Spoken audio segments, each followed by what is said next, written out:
al representante del ilustre colegio de abogados, el doctor Simón Sergio Mamani Conduel. Como miembros del Tribunal Interno de la Universidad Bolivariana de Informática, damos la bienvenida y saludamos a la doctora Ana María López Villarruel y al doctor Miguel Ángel Ramírez Durán. Como recomendación al postulante, le recordamos que la exposición tiene una duración de hasta 35 minutos, entonces le recomendamos que tome en cuenta el tiempo que se ha establecido. Dicho todo esto, vamos a dar inicio a la defensa y le deseamos éxito.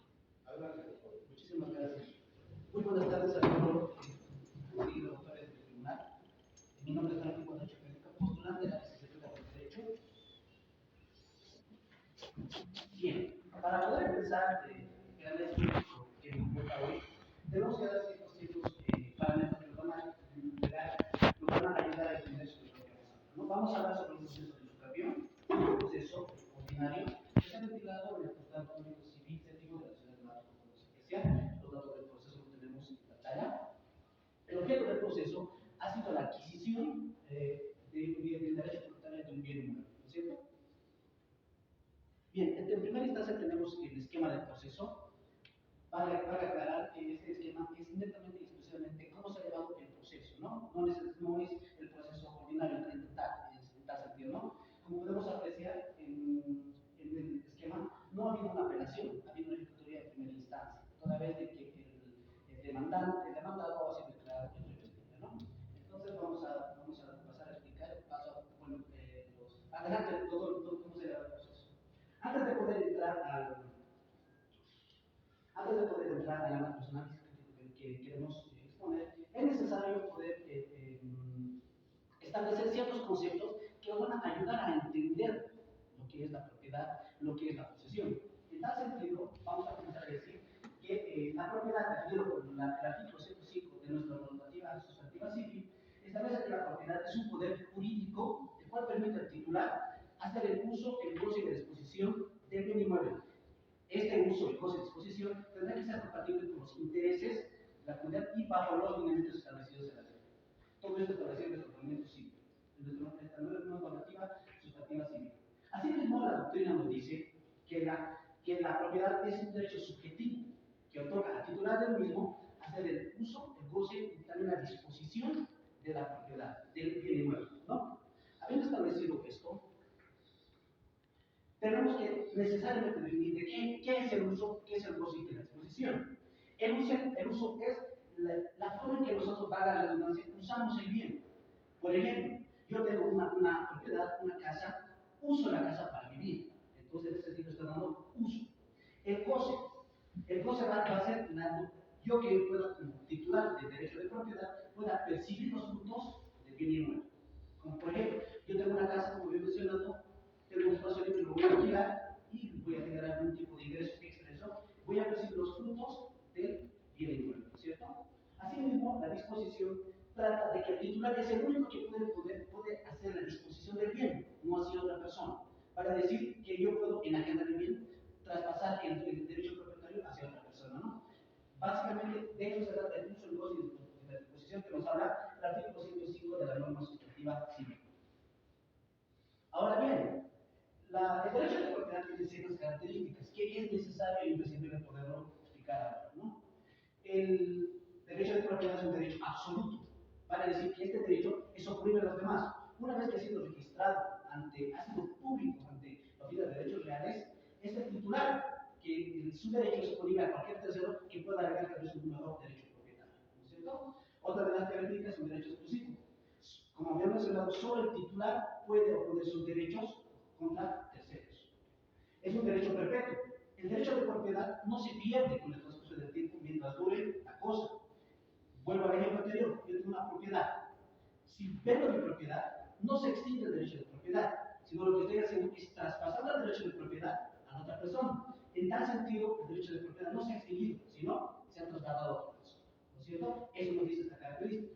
Es un derecho soberano. Todos sabemos que la propiedad privada es inviolable, salvo los supuestos establecidos en nuestro ordenamiento jurídico. Bien, los modos de adquirir la propiedad, de acuerdo al artículo 110 de nuestra norma sustantiva civil,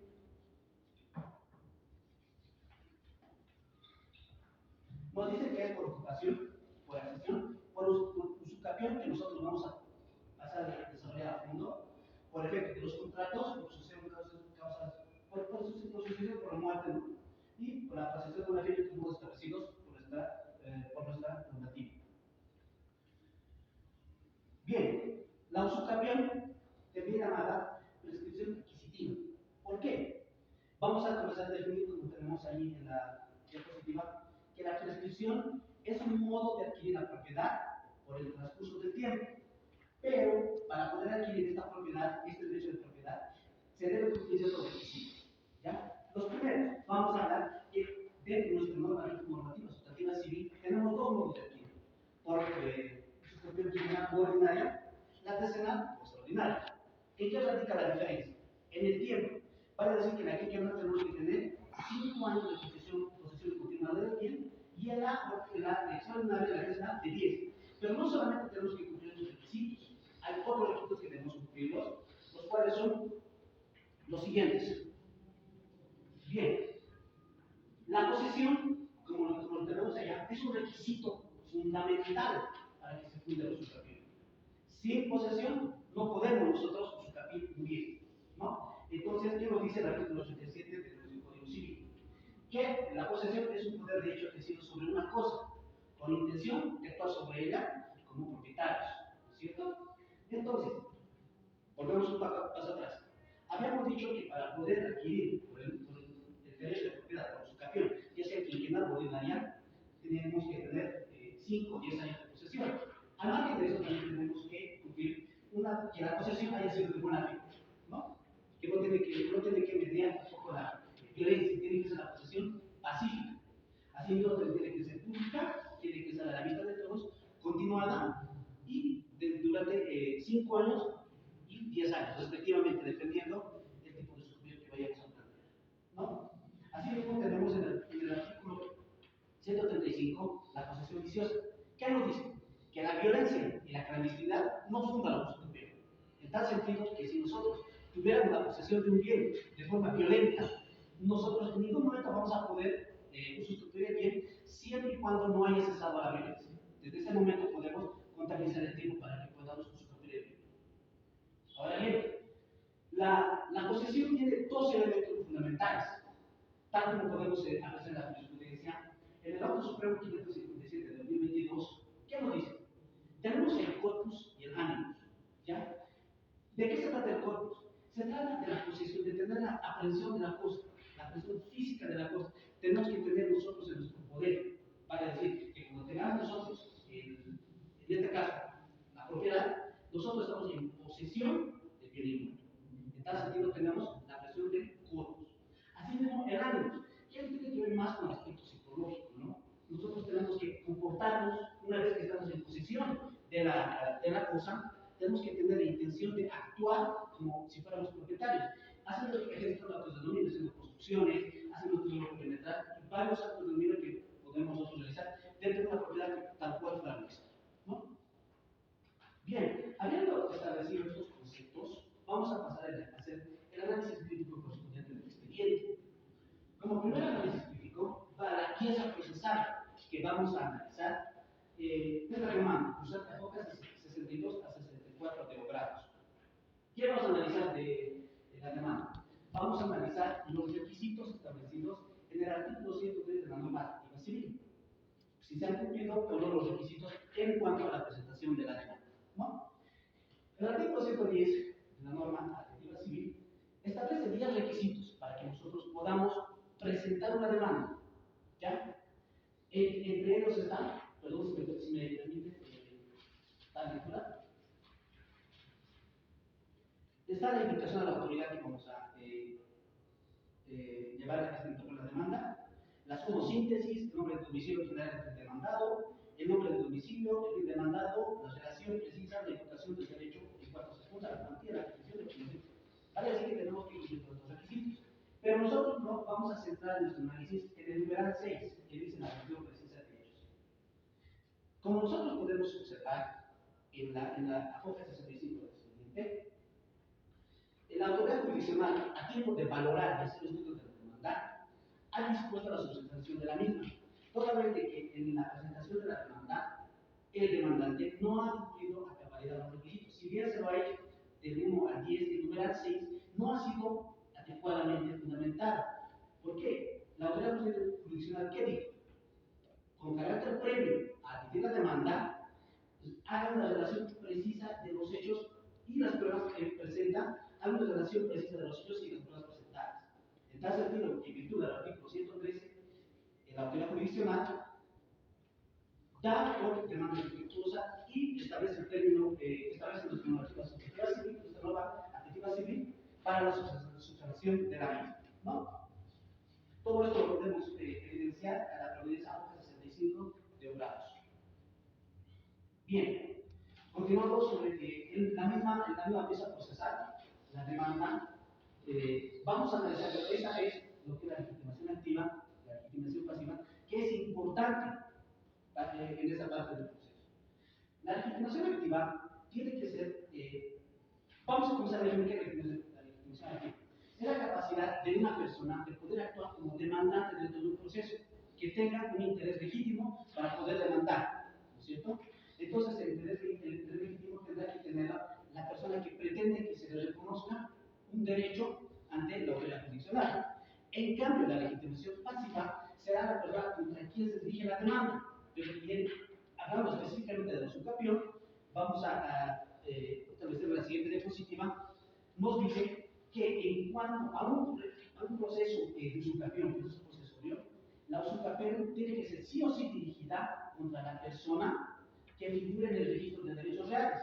Entonces, establece el Auto Supremo 262 de 25 de 2011, ¿no? En tal sentido que para nosotros poder demandar un bien, tenemos que verificar, en primer lugar, que a la persona que estemos demandando figure como propietario o esté registrado su nombre en la oficina de derechos reales, ¿no? Asimismo, que podemos comprobar que, según el informe de derechos reales, usando hojas 21 de Obrados, tenemos que el señor Clemente Gutiérrez, que es el heredero del señor Emilio Gutiérrez, cumple con la legitimación pasiva, ¿no? Figura como único propietario del bien demandado, ¿no es cierto? Asimismo, tenemos que las hojas 6 al 8 y hojas 9 al 11, tenemos que la señora Elizabeth actúa como apoderada de sus dos hermanos y a sus herederos del señor Sebastián Mamani, la señora Josefa, vale decir que por el artículo 1003, siendo herederos del artículo 1003 del Código Civil, son herederos y entonces cumplen lo que es la legitimación civil, ¿no? En resumen, y a modo de conclusiones, vamos a decir que primero, en primera instancia, habiendo analizado lo que es los requisitos, que no se cumplió el artículo 110. Si bien se cumplió el artículo 110, no se cumplió así el numeral 6, porque no se hizo una relación precisa de los hechos con las pruebas presentadas. Así lo dispuso la autoridad jurisdiccional. Y puso, dijo que se registró la demanda en el plazo de 3 días del artículo 113 de la norma 17. ¿No? Asimismo, de acuerdo sobre la legitimación activa y la legitimación pasiva, tenemos de que sí, evidentemente, en ambos casos se cumple la legitimación activa, se cumple la legitimación pasiva, entonces sobre ese punto no habría observaciones.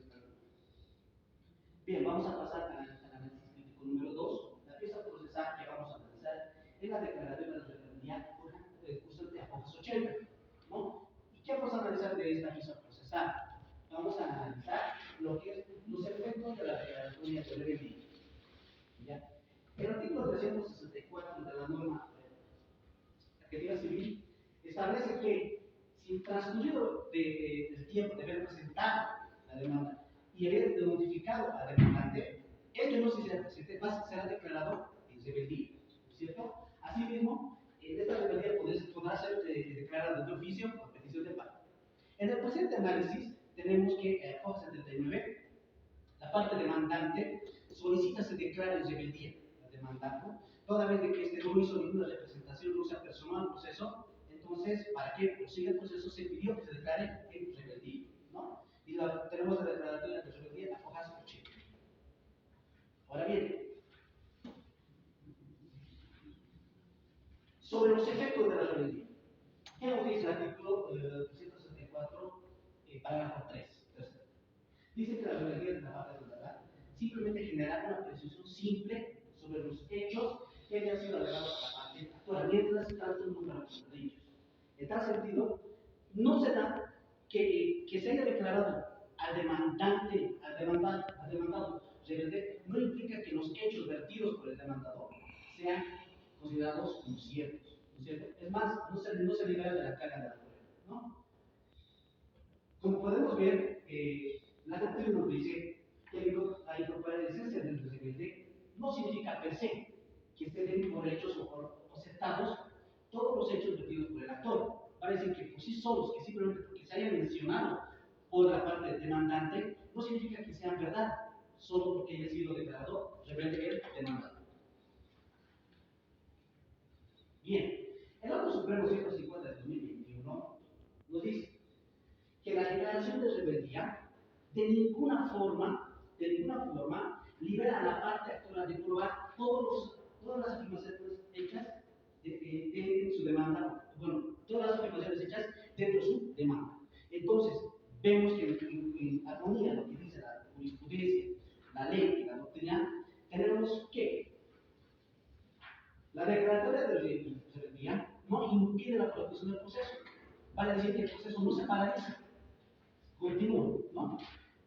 También tenemos que, más allá que se tiene una presunción simple, que la presunción simple es un método cognitivo para la autoridad judicial, para que pueda valorar, de acuerdo a la persona que tenga experiencia, los hechos que se le han puesto a conocimiento, ¿cierto?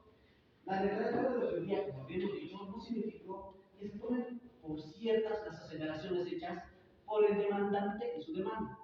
Entonces, la rebeldía no genera una aceptación por sí sola de los hechos que se hayan interpuesto de demanda, ¿no? Asimismo, hemos establecido de forma clara de que también la declaratoria de rebeldía no libera que la parte demandante tenga que probar todo lo que ha hecho. La carga de la prueba aún la sigue teniendo. En tal sentido, tiene que probar todo lo que haya dicho. Si ha dicho que está en posesión, tiene que probar que está en la posesión. No porque la parte demandada no esté presente, se da por cierto, ¿no es cierto? Y por último, no menos importante, que la declaratoria de rebeldía no equivale a un allanamiento por parte del demandado, ni una revisión de los hechos, ¿no? Ahora bien, el siguiente análisis crítico que vamos a hacer, el número 3, la pieza procesal que vamos a analizar es la providencia de admisión de la demanda, cruzante a hoja 68. Como podemos apreciar, en el artículo 292 de la norma adquisitiva civil, establece que la consideración previa es de carácter obligatorio, tanto así que para poder presentar la demanda, la parte accionante debe adjuntar a la misma el acta de conciliación previa, ¿no es cierto? Es lo que nos dice el 292. Asimismo, el artículo 8 del protocolo de aplicación del Código Procesal Civil establece de forma obligatoria, nos dice, la consideración previa en materia civil y comercial tiene carácter obligatorio, sin embargo, eso también es un proceso monitorio. En este caso no nos encontramos en un proceso monitorio, nos encontramos dentro del proceso ordinario de usucapión. Entonces, es por mandato de la ley, es obligatorio de que se adjunte el acta de conciliación previa a la demanda. En este caso, como podemos apreciar, no, asimismo, con un carácter previo a poder llegar a las conclusiones, me permito también poder citar el artículo 67 de la ley de la norma judicial. Como llevando su tiempo, por favor. Sí, doctor. Dice que el trámite de conciliación, que los jueces estamos obligados a promover la conciliación de oficio o petición de demanda, ¿no? En tal sentido, de que a hoja 65 tenemos la suspensión de la demanda y a hoja 68 se admite la demanda, pero en ninguna de ambas, la autoridad judicial estableció la observación de que no se esté adjuntando la demanda. Vale decir que ninguna ninguna de las dos, ni en la presentación de la sustracción, se ha apuntado la demanda, ¿no? En la acta de conciliación. El Auto Supremo 933 de 2021 dice que por su obligatoriedad debe ser agotado el audiencia conciliatoria para poder entrar al proceso ordinario. Bien, a modo de conclusión, decimos que no se ha cumplido, en realidad no se ha cumplido lo establecido en el artículo 292 del Código de Procesal Civil, el artículo 77 de la Ley de Equilibrio de Regla Judicial y tampoco el artículo 8 de la aplicación del Código Procesal Civil.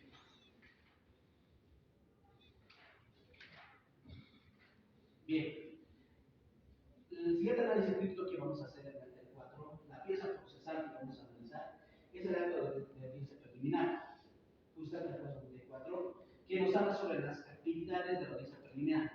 El artículo 366 nos establece, vamos a decir, una receta sobre las cuales tiene que llevarse la audiencia preliminar, ¿no? En este caso, se ha llevado de forma normal, vamos a decirlo, el proceso de la audiencia preliminar.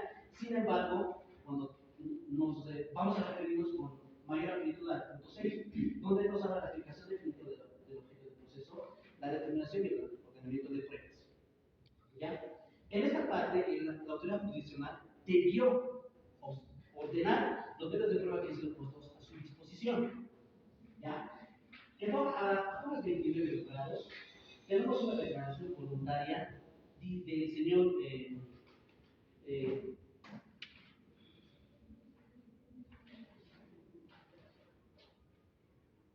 señor Sebastián Manizales. Como ustedes podrán apreciar en los grados, esta acta no tiene firma, ¿no? Y en virtud de lo establecido al artículo 80 de la ley del notariado, establece que si una persona no pudiera firmar, tendrá que estampar su huella.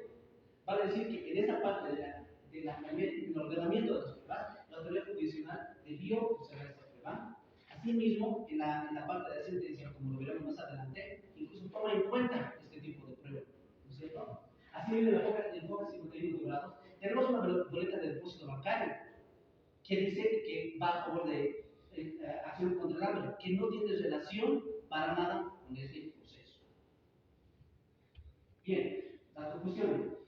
Si bien concluimos que la señora juez llevó la audiencia de forma normal, no lo hizo así en el numeral 6, no hizo el correcto ordenamiento de los medios de prueba, ¿no? Porque toda vez que admitió las pruebas, no excluyó ninguna, tal como vamos a poder apreciar en la sentencia. En tal sentido, vamos a decir que el numeral 6 no es, si bien se ha aplicado el objeto del proceso, no se ha hecho un correcto ordenamiento de los medios de prueba. El análisis crítico 5, que es el habla de el acta de audiencia criminal, que nos habla sobre la identificación de la prueba sobre la inspección judicial. La inspección judicial, el juez podrá realizarlo a partir de parte, hay que recordar que el juez tiene iniciativa probatoria, pero en este caso ha sido propuesto como medio de prueba por la parte demandante. ¿Cuál es el objetivo de la inspección judicial? Que se pueda hacer examen material de las cosas, a las exterioridades, a las condiciones y a cómo se encuentra el estado de las cosas. ¿Ya? En virtud de la establecido de la ley, el Auto Supremo, 263, estableció que la inspección judicial en un proceso posesorio resulta ser la prueba madre. Vale decir que sí o sí, en un proceso de usucapión, debe existir sí o sí un proceso una inspección judicial. ¿Para qué? Para que el juez pueda generar convicción, uno, sobre la existencia del bien inmueble, sobre el estado de las cosas, para verificar si existe la posesión. En tal sentido, es una prueba muy importante y obligatoria. Asimismo, la inspección judicial a hoja 98, vemos que sí, evidentemente, se ha establecido la existencia material del bien inmueble, se ha podido establecer y hacer el examen material a las exterioridades, se ha podido establecer que ha habido construcciones, actos de dominio realizados por la parte demandante, ¿no?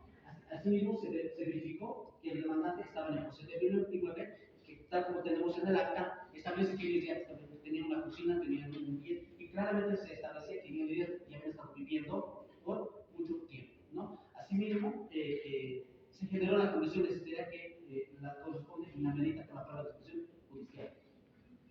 Concluimos que la inspección judicial, como de prueba, cumplió su utilidad toda vez de omisión de la autoridad jurisdiccional sobre la existencia del bien inmueble, reiteramos, y sobre todos los aspectos vertidos en la demanda por la parte actual. Como último análisis tenemos la sentencia, que es usada por el artículo 202, la pieza procesal de la sentencia, y lo que vamos a analizar de la sentencia es la fundamentación de la motivación. La fundamentación, vamos a decir que la justificación legal es la cita de todos los preceptos legales, los cuales se adecúan al presente caso.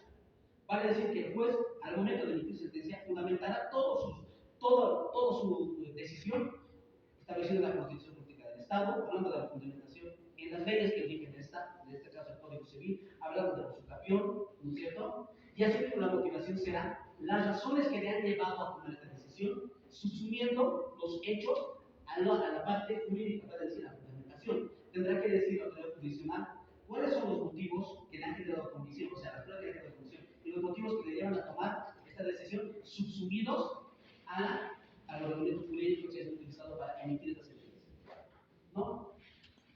En la sentencia constitucional nacional 1020 establece que la motivación consiste, como ya hemos dicho, en motivos claros para poder, que el juez debe tener, que debe establecer la sentencia. ¿Para qué? Para que se pueda, perdón, que la sentencia, podría determinar inclusive un motivo, tiene que hacer un análisis de la motivación, como había dicho, tomando en cuenta las pruebas que se han tomado, los hechos que ha podido conocer por todos los medios de prueba, ¿no es cierto? Incluso que nos dice la sentencia constitucional, dice, tomando en cuenta inclusive motivos de índole cultural, social, sociológico y entre otros, ¿no es cierto?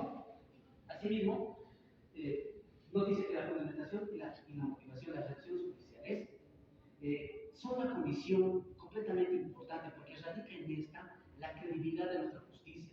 En tal sentido que una sentencia debería estar debidamente fundamentada, debidamente motivada, toda vez de que esta es el reflejo de nuestra justicia. ¿No es cierto? Entonces tiene que ser coherente, tiene que ser congruente y tiene que estar en armonía con la fundamentación, motivación que viene con las pruebas y con los hechos probados. ¿No es cierto? Así vemos sobre la fundamentación de la sentencia, ya por último terminando, decimos que si bien la autoridad jurisdiccional ha aplicado, de acuerdo a la ha citado los preceptos legales, la Constitución Política del Estado, el Código Civil, las nuevas normas que son aplicables al caso, no lo ha hecho así sobre el valor probatorio. Nosotros consideramos, de acuerdo a lo establecido en la ley, en la Constitución y la jurisprudencia, de que la autoridad jurisdiccional debió inclusive hacer cita al valor probatorio. ¿Cuál es el valor de las pruebas que ha dado? ¿Cómo ha hecho la valoración de prueba? Todo es establecido en el artículo 206, 245 del Código Procesal Civil y el artículo 1283 del Código Civil sobre la apreciación de la prueba. ¿No? Asimismo, sobre la motivación, si bien tenemos que la autoridad jurisdiccional ha podido establecer de que hay una posición pacífica, se ha establecido con ciertos hechos, con las pruebas, con los testigos, ha habido que el inmueble ha sido se encuentra en área residencial, porque hay un informe de la alcaldía del presidente Morador que dice que el bien está en un área que no es residencial, tampoco es área verde, para decir que entonces que sí puede ser objeto de usucapión. Que la parte normalmente ha ejercido actos dominios sobre el inmueble, porque ha asegurado las profesiones. Pero sin embargo, que nosotros hemos, lo que se ha podido ver en la doctrina, la ley, la jurisprudencia, la autoridad jurisdiccional también debió hablar sobre el bien inmueble, sobre el origen, diciendo, por ejemplo, si evidentemente se cumplía, como he dicho, la legitimación pasiva, si el bien inmueble estaba correctamente, la demanda estaba correctamente dirigida, etc. ¿No es cierto? Para concluir, tenemos que la fundamentación siempre hay que considerar los legales, y hemos mencionado, debemos citar los preceptos legales que también vayan en relación al motivo de la valoración de la prueba y los valores de valor. En cuanto a la motivación, también consideramos que la autoridad debe ver más sobre las razones que las llevan a tomar su decisión. Asimismo, poder establecer desde un inicio, vamos a llamar desde el génesis de la propiedad, si es que evidentemente está cumplida los requisitos para poder ser objeto de usucapión y que estaba probablemente la demanda dirigida a la persona correspondiente. Con eso hemos terminado. Muchas gracias. Muy bien, muchas gracias a usted. Como me parece en nuestro reglamento, vamos a ingresar a la segunda parte de la evaluación. Les damos una más cordial bienvenida a los miembros de nuestro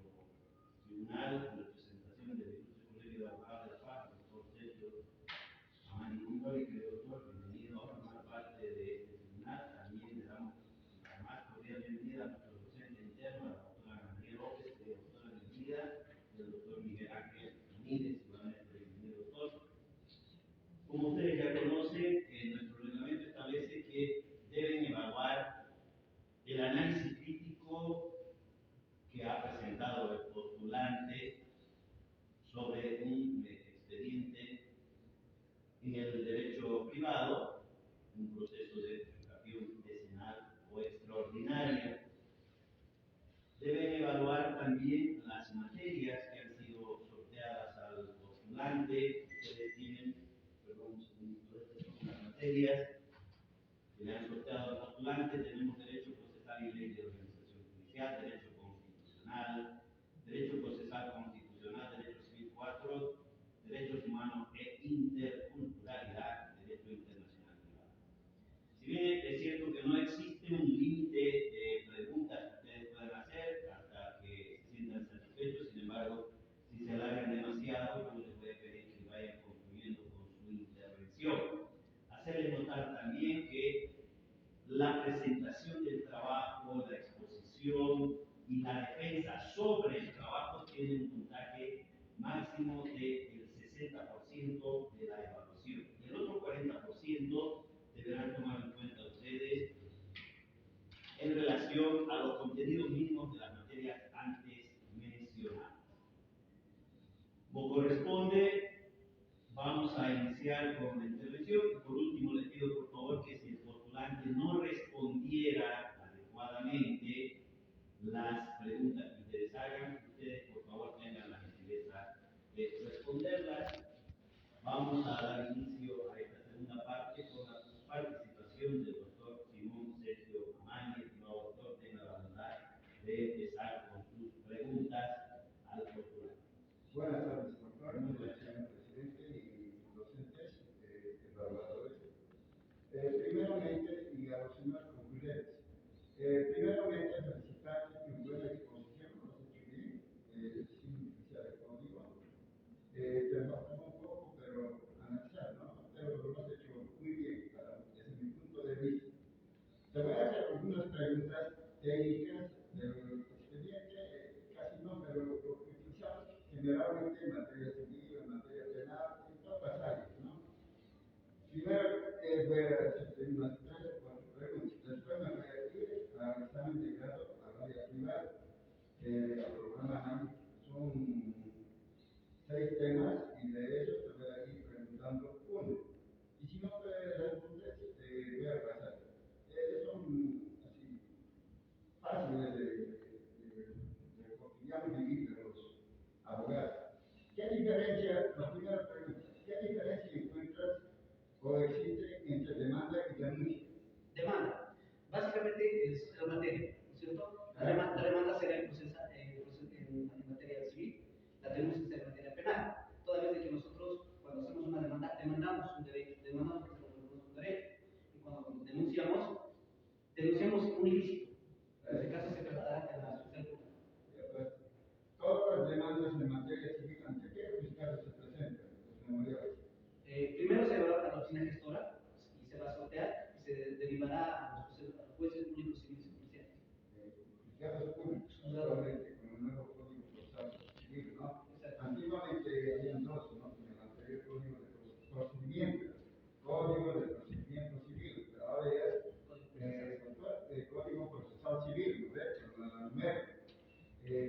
Antes había, a veces recuerdo, en el código de procedimiento civil, dos juzgados de partido y juzgados de instrucción, pero eso ya ha quedado atrás, solamente son juzgados públicos. Está bien. ¿Cuáles son los derechos reales en Bolivia según el Código Civil? Solamente indicar. Los derechos, el derecho de propiedad, el derecho de usufructo, derecho de uso, de habitación, derecho derecho de uso, Está con calma. Aquí o no. Si me permite desarrollar esto. Totalmente mencionar. El derecho por excelencia es el derecho de propiedad. ¿Por qué? Porque No, con todo lo que solamente el derecho de propiedad, el derecho de uso, el usufructo, la habitación, son de los que recuerdo. Servidumbre y hipoteca.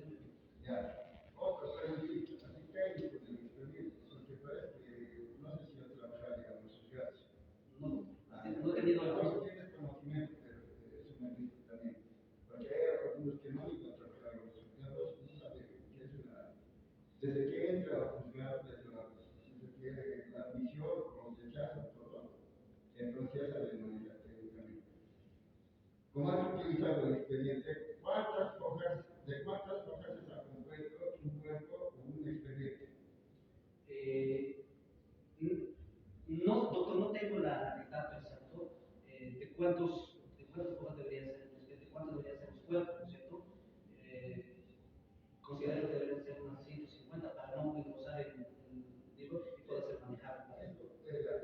Son 200 hojas cada cuerpo. Entonces, a medida que van, digamos, taiteando todo en la sociedad, los auxiliares del juzgador, esa es su misión, el auxiliar de vigencia que va a notificar, todo eso, ¿no? Cada cuerpo compone, técnicamente en un juzgado se utiliza no hojas, hojas se utiliza. Entonces son de 200 hojas. Y ahora nos iremos al programa según el examen de datos en el área privada. Dentro del derecho procesal orgánico, ¿me puedes explicar qué quiere decir jurisdicción y competencia? La jurisdicción es la potestad que tiene el Estado en impartir justicia. Esta estará limitada por la competencia que se otorga a los jueces que podrán hacer la acción de materia territorial. Sí, está bien. Ya, ahora incidimos según el programa, ¿no? En ese orden, hay privado según el programa, después ordenado desordenado. Explícame qué es Estado. Estado. El Estado es una composición de elementos que tienen que ver con la población, territorio y gobierno. Básicamente, el conjunto de estos elementos se conforma un Estado, ¿no? Sin estos elementos nosotros no podríamos hablar de nuestro Estado. Tenemos nosotros un gobierno, tenemos la población y tenemos el territorio que es la soberanía. Entonces tenemos los cuatro elementos que conforman esa. Porque hay muchos autores y en el caso yo cuando pasaba con la Facultad de Derecho, había un docente premio del Estado, el doctor Lemos Minatani, un respeto que es fundador de la Universidad Privada Univalle.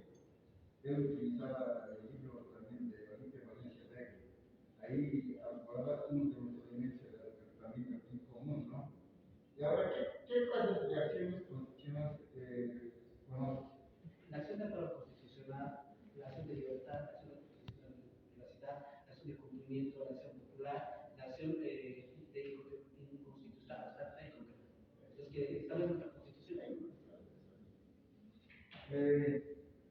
¿Qué es el tema 4? ¿Qué es declaratoria de derechos? Bueno, la declaratoria de derechos va a ser, en virtud del artículo 2003 de la norma de nuestro Código Civil, es aquella asociación que hace la causante a su muerte, que transmite sus derechos y sus obligaciones a sus herederos. En este caso, que es propiedad del padre a los hijos. Cuando una persona, dentro de ese marco de la declaratoria de derechos y sucesiones, hay una sucesión notificada y cuando ya aparecen intervenidos también, cuando estamos vivos, realizan otras personas. Cuando una persona denuncia al patrimonio hereditario de la herencia. ¿Cuánto denuncia? Básicamente, haciendo un análisis de la normativa será cuando tal vez haya más obligaciones que derechos, ¿no es cierto?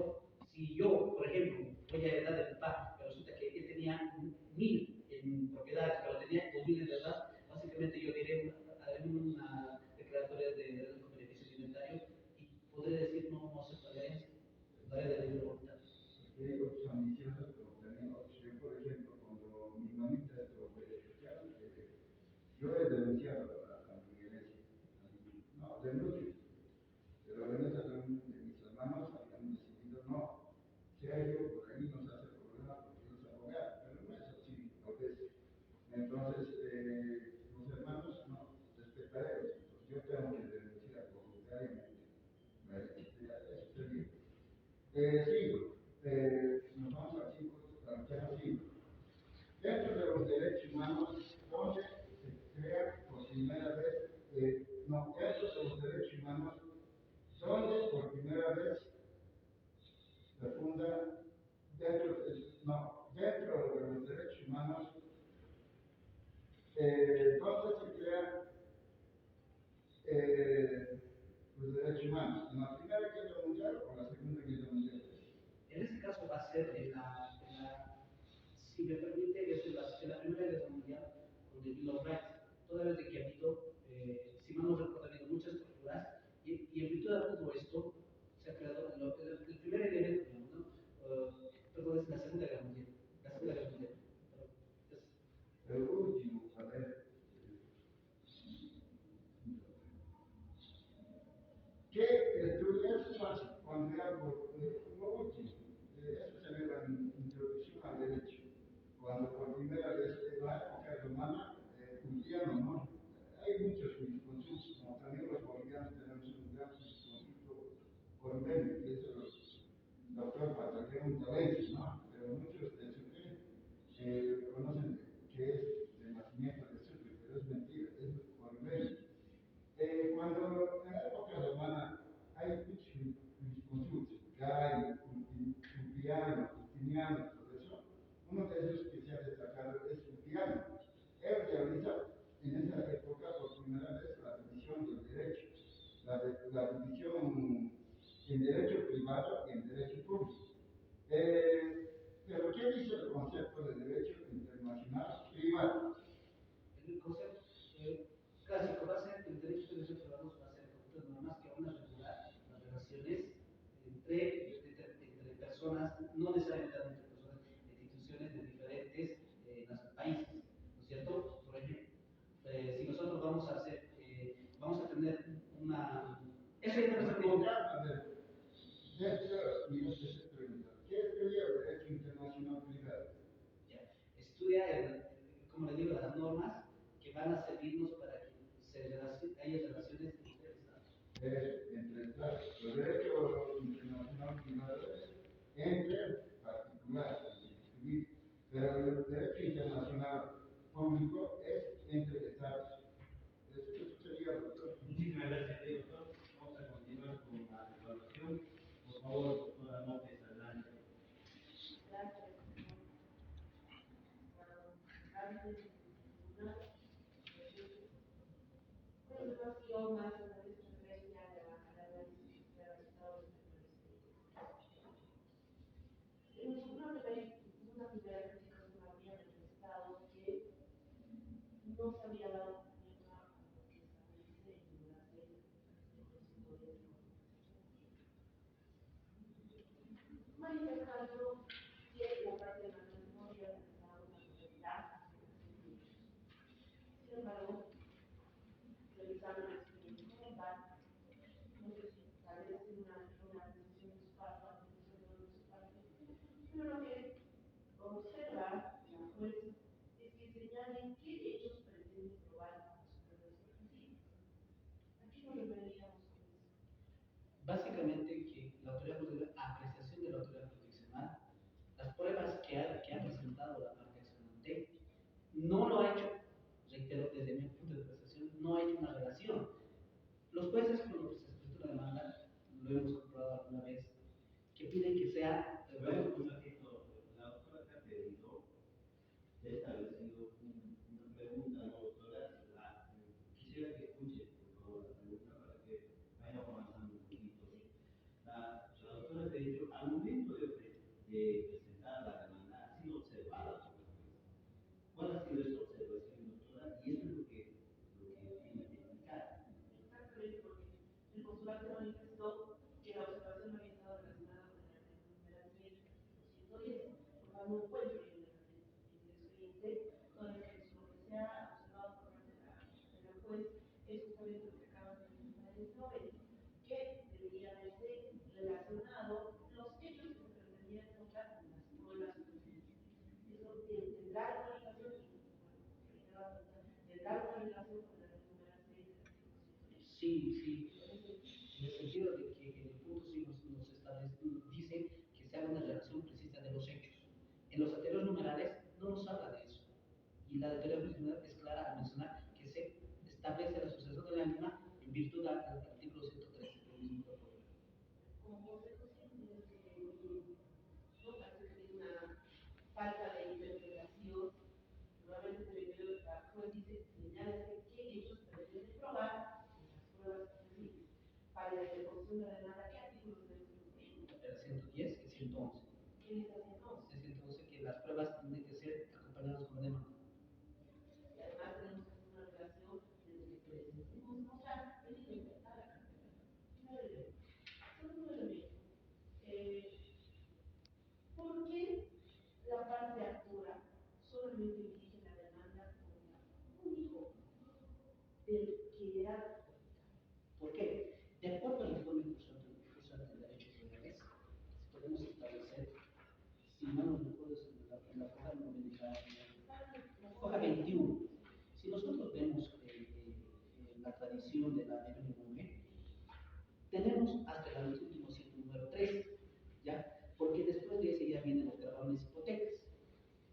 Solamente el señor Clemente se declara heredero del señor Benito. Entonces solo tenemos una persona, si usted se fija bien, porque posterior a eso tenemos el último, bueno, ya vienen los gravámenes hipotecas, evidentemente hay otras personas que no sabemos nosotros si ha garantizado qué, por qué se ha grabado eso. Independientemente de los gravámenes. Y en virtud del artículo 178 del Código de las Familias, se establece que este es un bien propio, porque este bien ha sido por herencia. Entonces, no tiene, al haberse declarado simplemente un hijo, porque eso aquí figura, siendo el único hijo, si nos está haciendo el número 2, él es el único dueño del bien.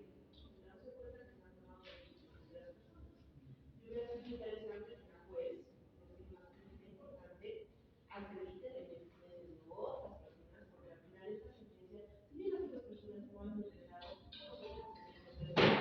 no podríamos hacer.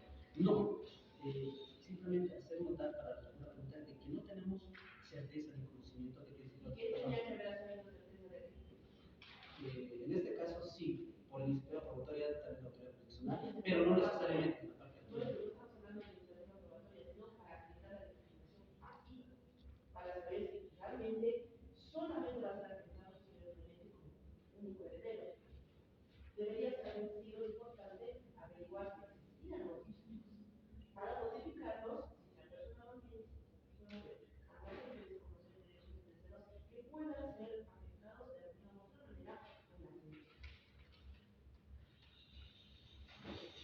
Una pregunta relacionada al proceso.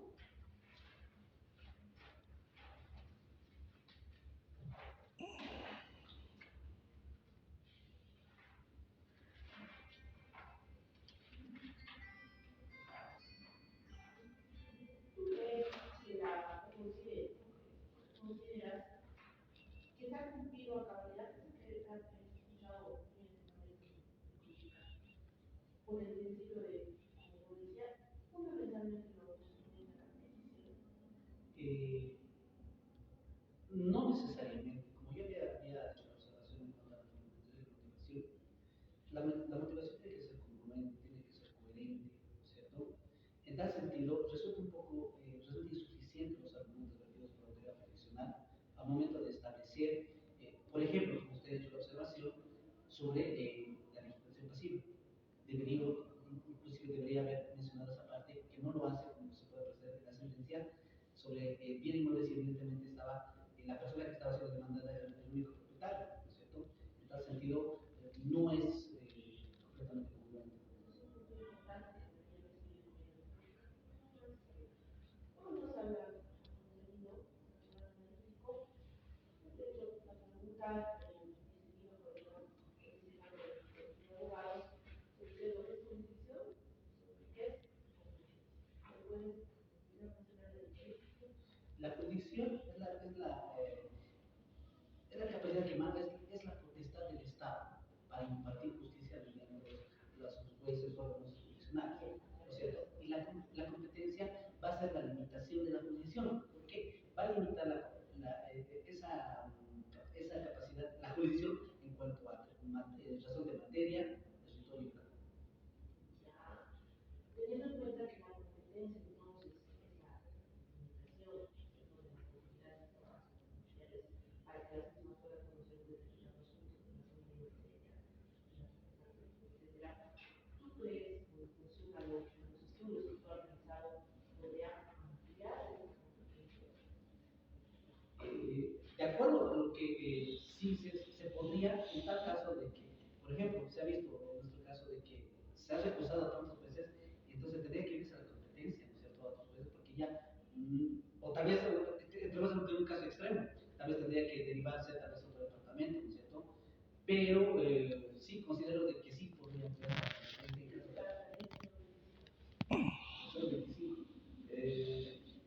En este momento no recuerdo el artículo, pero sí existe un artículo que habla sobre la, como usted dice, la ampliación de la competencia, precisamente en estos casos, ¿no es cierto?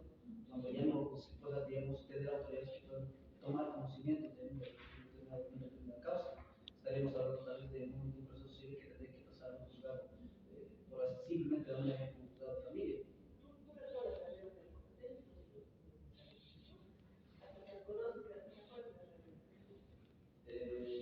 En este momento se ven los comentarios.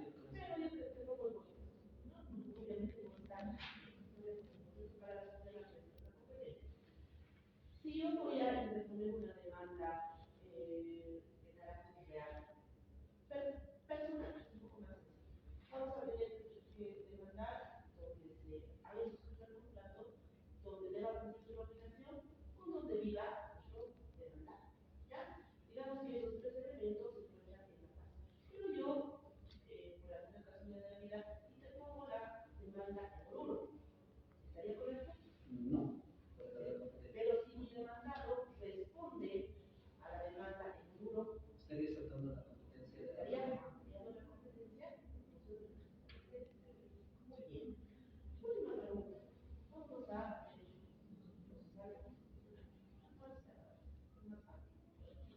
¿cuánto tiempo tenemos para interponer una 6 meses. y a partir de cuándo se nos A partir del último acto lesivo, 6 meses. ¿Cómo establecemos el último acto? Sería, por ejemplo, el principio de subsidiariedad. Por ejemplo, ya no tener dónde más recurrir para hacer poder valer nuestros derechos. Entonces, se apertura y constitucional, pero en materia de administración judicial, ¿cuál va a ser el acto a través del cual vamos a poder iniciar la en la violación del derecho. Por ejemplo, como les reitero, cumpliendo siempre el principio de subsidiariedad, ¿no es cierto? Nosotros podemos hacer ante esas autoridades administrativas, hablando de temas administrativos, si tenemos un acto lesivo en una resolución inicial, por ejemplo, vamos a tener la opción de recurso jerárquico, recurso revocatorio, como por ejemplo, si en este caso nosotros no encontramos una respuesta que realmente nosotros sentimos que se han vulnerado nuestros derechos, entonces se abre ya la posibilidad de recurrir a un entorno constitucional.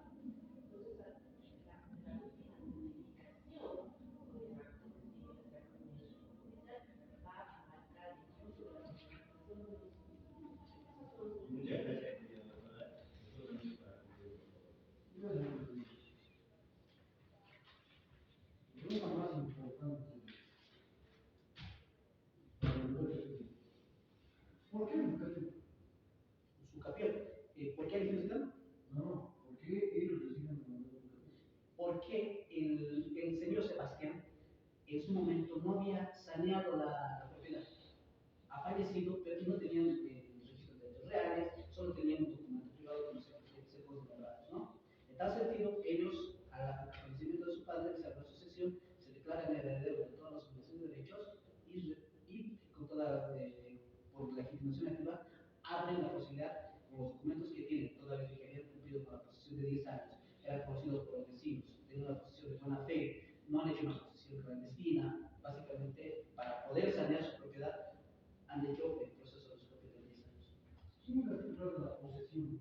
¿Perdón? ¿Quién era el titular de la posesión? El titular de la posesión. En su momento era el señor Sebastián Mamani y la señora José. Ambos ellos han fallecido, y los herederos que son la señora Elizabeth, Juan Jordán y Ana Lupe, ambos de todo el mismo apellido, al haberse declarado, se convierten en el artículo 2003 del Código Civil, se convierten en titulares de los derechos y obligaciones de sus padres por sucesión. La posesión se puede dar. La posesión se puede dar. Se puede dar. Formado el artículo que acabo de mencionar, ¿cómo sería? ¿Por qué? La posesión, les hemos dicho que es, en virtud del artículo 87 es un poder, es un derecho que les permite usar, disponer.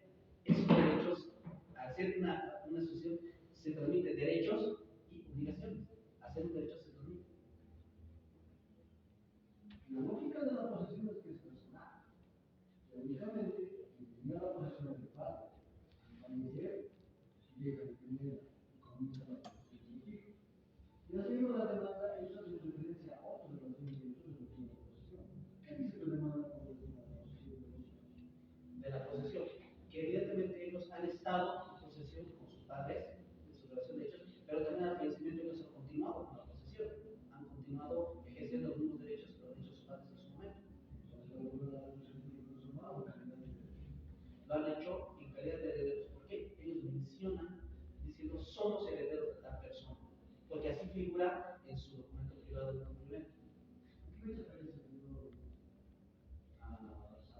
El señor Sebastián Manizales, no recuerdo exactamente qué fecha exacta, pero sí recuerdo que ellos mencionan que están desde el año 96,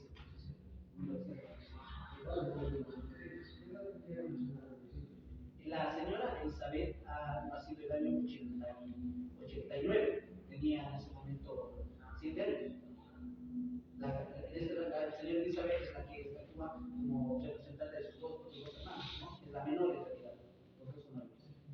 Los campeones seguros, no, la demanda hace diferencia solamente a la asociación de la universidad, pero la cuestión es propia, porque ellos mismos declaran, nosotros estamos en, entonces no lo han hecho. Evidentemente se hace como un antecedente, pero evidentemente lo que... ¿Por qué te digo esto? Entonces yo la diferencia entre de legitimación procesal activa y legitimación procesal pasiva. Entonces, si ves medida de legitimación procesal activa, ¿quién es medida de legitimación procesal pasiva?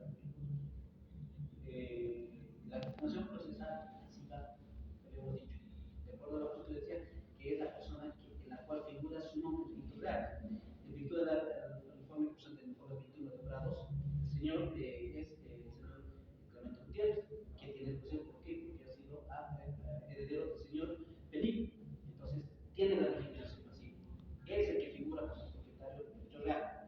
Entonces, ha elegido bien. Ahora, como usted lo acaba de mencionar, los tres hermanos vivían en el mismo inmueble, ejercían la posesión, vivían en el lugar, se realizaba el dominio, entonces los tres también tienen la legitimación activa, pueden actuar como demandantes de tu proceso. Entonces, me pregunta, el tiempo que han estado en circulación, no es una capacidad de obra, avala que es suficiente para un campeón de Senado. 46, la demanda se hecho. Sí, ¿por qué? Porque si mal no recuerdo, la hermana mayor en ese entonces ya tenía 17 años. Estamos hablando de 96 a 2016, 2026 tenemos más de 17 años. Estamos en 2023, 2022, 16 años. Parece que estaríamos por la señora Ana Lupe, que es la mayor, estaríamos como 16 años en posesión, por ella, ¿no? Los derechos ejercidos ya cuando ella tenía capacidad de responder Isabel. Entonces, desde mi punto de vista, sí considero de que sí se cumple la posesión de 10 años para que haya dos cosas. En el caso de legitimación procesal pasiva, solamente Reitero, sí, desde mi punto de vista. ¿Por qué? De acuerdo a los antecedentes que yo tengo conocimiento de los no he logrado definir, no he logrado percibir de que haya otros propietarios del bien inmueble a su papel, del inmueble demandado. Evidentemente, la observación es completamente válida, que la autoridad profesional, para evitar este tipo de futuros problemas, tal vez el demandado así apareció en el documento y apelaba, podría haber observado este proceso, ¿no es cierto? Sí, evidentemente, debería haberse hecho en el proceso. ¿Qué dice el profesor que se debe? Te digo con relación a la legitimación procesal pasiva. Sus antecedentes, según la demanda, legal de legitimación procesal pasiva, sería el señor Clemente. Sobre el hecho, permitía de la asociación de legal de Gutiérrez. Si, no sé, como la norma dice, se titular de Lima y se debe demandar a su campeón. En este caso, el titular es Gutiérrez. ¿Importa cómo haya adquirido el bien? Sí, importa. ¿A los campeones? Para su campeón, para su campeón bastaría de que este tenga un justo título, porque se va a demandar. Imaginemos esta pregunta. ¿Importa para estos dos? Sí, sí, importa. Sí, ¿Por qué sería importante? ¿Por qué? Porque el bien tiene que estar registrado en hechos reales y entonces para poder su capital tiene que haber un antecedente de registro del dominio. Porque no podemos demandar un bien inexistente. No, ese es el problema. El antecedente de la asociación es importante para la legitimación procesal pasiva a Clemente Gutiérrez. Sí, porque tiene que ser un heredero válido. Tiene que ¿Y ser. lo hubiera comprado?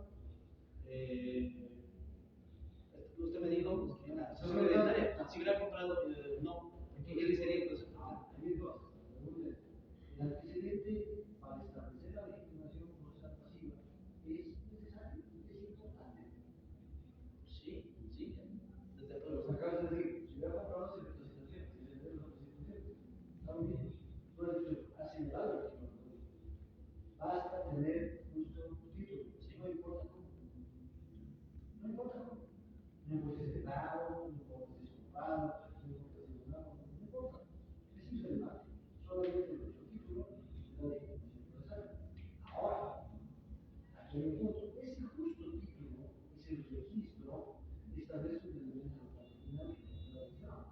Se salvan derechos de terceros. ¿Cuánto tiempo, de hecho, voy a meter la fecha que pasaba, cuánto tiempo tienen los herederos para aceptar la herencia? 10 años. Significa que en esos 10 años su derecho está Protegido. latente. Significa que si dentro de esos 10 años estos señores, posibles otros herederos, aparecen y dicen, no, nosotros nunca fuimos demandados, ¿qué va a pasar con esta posición? Y básicamente será nada, ¿cierto? Podría, no.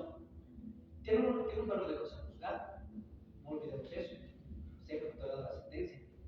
Y recordemos que el valor de cosa juzgada es modificable, inmutable. Entonces, básicamente no tendrían opción de poder reclamar Ley de orden judicial, régimen de nulidades. inseguridades. La pesca con la Entonces, básicamente lo mismo, se ha logrado el derecho judicial es sentencia, ¿no? Pregunta es, tiempo para preguntar es, Va a depender. Puede hacerlo hasta los 6 meses, si mal no recuerdo. renuncia a la denuncia de personas que hacen.